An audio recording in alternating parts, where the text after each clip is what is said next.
If you ever wondered why I say I'm the dullest man alive, and it's a fact, it's when I saw in the financial press that the IRA limits had been increased for 26, and I was so excited I couldn't wait to talk about it. Yeah, I am that dull. I don't know if anybody is in popular culture, but I sure am interested in your money growing and more of it growing.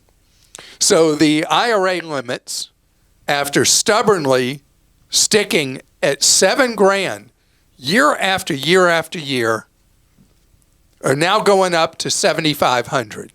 So if you're somebody who's been contributing the max to your IRA year by year, and you're doing it dollar cost averaging, putting in money every month, the amount you can put in, you got to adjust it upward. Because over the years, that $500 extra dollars may sound insignificant, but the younger you are, the more powerful that additional $500 becomes for you, because you're then able to have that money compound on itself again and again over the years. So I want you to do that adjustment and take it up to $7,500. And if you're 50 and over, you're now allowed to contribute $8,600 a year if you're Roth eligible. $8,600 is $600 more dollars than 50 plus people have been allowed to do. If you are a mega investor in your future, the 401k limits have increased as well to $24,500 a year. What percent of people do that?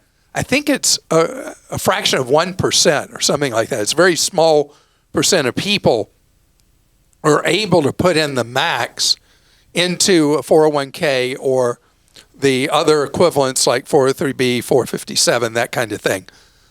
But there's opportunities galore now for you to save more money. And this is also true for people in the TSPs, the thrift savings accounts.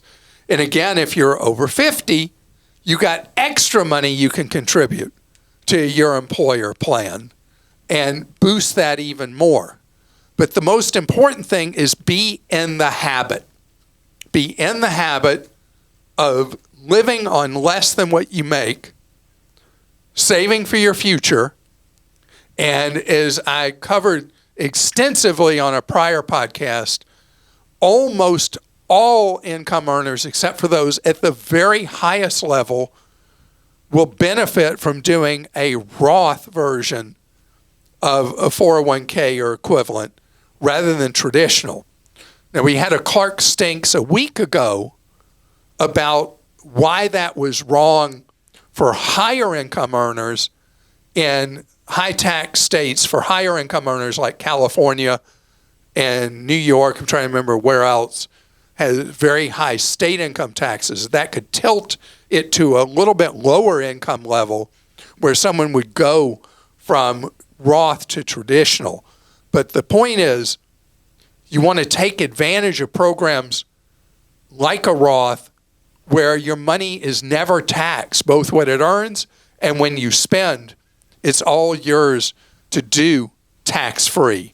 And tax-free is for me. By the way, we had a conversation recently, and Wes on his podcast talking about how people can end up kicked out into an IRA and the money just sits there and they're earning nothing.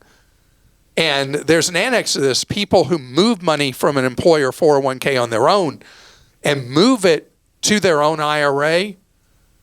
Such a large percent forget, once the money's in the IRA, to invest it. And it just sits in the equivalent of a savings account in an IRA, and you miss the long-term growth that comes from the money being invested.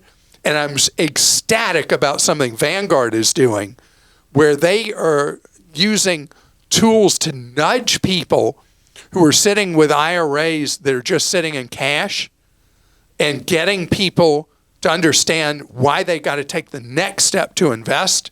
And I don't understand why the rest of the financial community isn't nudging people along with reminders like Vanguard.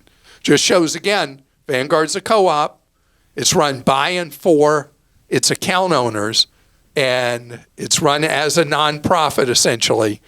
And that's why they're different than everybody else in the financial world.